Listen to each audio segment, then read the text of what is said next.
একটা সময় সাধারণ মানুষকে লোন নেওয়ার জন্য ব্যাংকে ছুটে যেতে হতো, কিন্তু বারবার ঘোরাঘুরি করেও নানান কারণে তারা কিন্তু লোনটা নিতে পারতেন না। ফলে বারবার বেশিরভাগ ক্ষেত্রে কিন্তু হেনস্থার শিকার হতেন সাধারণ মানুষ। এবং এই সময় দাঁড়িয়ে যেখানে সাধারণ মানুষ ব্যাংক থেকে কোথাও লোন পাচ্ছে না, লোন পান না, ঠিক সেই সময় চলে আসে মাইক্রো ফাইন্যান্স।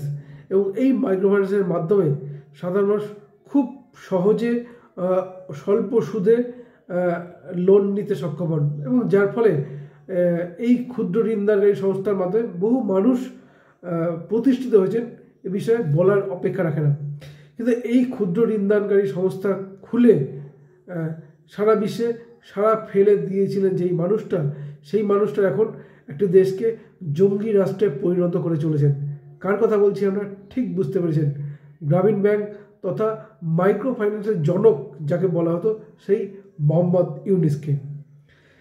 তখন আমরা জানি এই গ্রামীণ ব্যাংক প্রতিষ্ঠা হওয়ার পরেই কিন্তু সাধারণ মানুষ সহজে লোন পেতে শুরু করেন। পরবর্তীতে কিন্তু শুধু বাংলাদেশে সারা বিশ্বে প্রচুর মাইক্রো ফাইন্যান্স প্রতিষ্ঠিত হয়েছে, এবং এই মাইক্রো ফাইন্যান্স থেকে কিন্তু বহু মানুষ লোন নেন এবং অনেকে প্রতিষ্ঠিত হন। পাশাপাশি বহু মানুষের কিন্তু কর্মসংস্থান হয়েছে, অর্থাৎ বহু যুবক যুবতী কিন্তু এই মাইক্রো ফাইন্যান্স কোম্পানিগুলোতে কাজ করে প্রতিষ্ঠিত হয়েছেন। কিন্তু দেখা যাচ্ছে এই মাইক্রো ফাইন্যান্স খোলার পর বা মাইক্রো ফাইন্যান্সের এত বৃদ্ধির ফলে মোহাম্মদ ইউনুস কিন্তু নোবেল শান্তি পুরস্কার পেয়েছিলেন, এবং তিনি তার জনপ্রিয়তা সারা বিশ্বে, এ বিষয়ে কোনো সন্দেহ নেই। কিন্তু দেখা যাচ্ছে শেখ হাসিনা সরকারের আসার পর তার বিরুদ্ধে যে 600 কোটি টাকা ট্যাক্স ফাঁকির অভিযোগ ছিল, সেই ট্যাক্স ফাঁকি অভিযোগ কিন্তু আদালতে কিন্তু সেটা মেনে নিয়েছিল, এবং যার ফলেই আমরা দেখলাম বাংলাদেশে একটা কোটা বিরোধী আন্দোলন শুরু হলো। পরবর্তীতে সেই আন্দোলন হয়ে গেল শেখ হাসিনা বিরোধী এবং সরকার বিরোধী, যার ফলে শেখ হাসিনা দেশ ছাড়তে বাধ্য হন, এবং তারপর এসে বাংলাদেশের ক্ষমতায় বসেছেন এই মোহাম্মদ ইউনুস। এবং ক্ষমতায় বসার পর প্রথম দিকে আওয়ামী লীগ, পরবর্তীতে সংখ্যালঘুদের বাড়ি ঘর বাজার প্রতিষ্ঠান, ব্যবসায়িক প্রতিষ্ঠান সমস্ত কিছু ভাঙচুর করছেন, মারধর করছেন, মহিলাদের সম্ভ্রম হত্যা করছেন, সব কিছু চলছে, জঙ্গিরা অবাধে করছেন, আর মোহাম্মদ ইউনুস নীরব। তার কারণ তাকে নিজের ট্যাক্স ফাঁকির যে অভিযোগটা ছিল, যার ফলে কিন্তু তার কিন্তু জেলে যাওয়া কিন্তু ছিল সময়ের অপেক্ষা।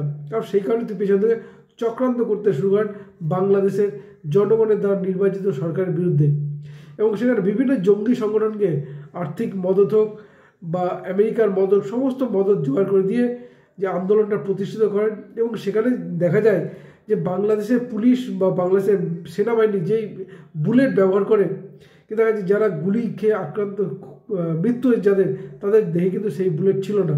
অর্থাৎ এই বুলেটের আমদানি কোথাতে হলো তারা কিন্তু তদন্ত এই মোহাম্মদ ইউনুস করাননি। সুতরাং তার ইচ্ছে, তার সদিচ্ছা স্পষ্ট, নিজের 600 কোটি টাকা ট্যাক্স ফাঁকির যে অভিযোগ, সেখান থেকে বাঁচতে এই ধরনের চক্রান্ত করেছেন দেশের জনগণের তার নির্বাচিত সরকারের বিরুদ্ধে। এবং যার ফলে যেহেতু কোটা বিরোধী একটা আন্দোলন ছিল, মানুষ সমর্থন জানিয়েছিল, এবং সরকারে আসার পর নির্বিচারে বাংলাদেশের বিভিন্ন জেলে প্রায় 270-এর বেশি আতঙ্কবাদী জঙ্গি নেতাকে কিন্তু জেলে বন্দি করেছিলেন শেখ হাসিনা, তা কিন্তু মুক্ত করে দিয়েছেন এই মোহাম্মদ ইউনুস। এবং 800 বেশি ক্রিমিনাল যারা দেশ বিরোধী কার্যকলাপে লিপ্ত ছিল, তাদের কিন্তু মুক্ত করেছেন এই মোহাম্মদ ইউনুস। ফলে এই জঙ্গি সংগঠন, জঙ্গি সহ এই যে ক্রিমিনালগুলো বা সমাজ বিরোধী, তারা বাংলাদেশে সংখ্যালঘুদের উপর নির্মম অত্যাচার করছেন। সংখ্যালঘুদের বাড়ি ঘর লুটপাট থেকে শুরু করে ব্যবসায়িক প্রতিষ্ঠান ভাঙচুর, ব্যবসায়িক প্রতিষ্ঠান লুটপাট সব কিছু করছেন। এবং আমরা জানি সেই ঘটনা কিন্তু শুধু ঢাকা, চট্টগ্রাম বা রংপুরের মধ্যে সীমাবদ্ধ নয়, গোটা বাংলাদেশ জুড়ে সংখ্যালঘুদের উপর এই নির্মম অত্যাচার নেমে এসছে।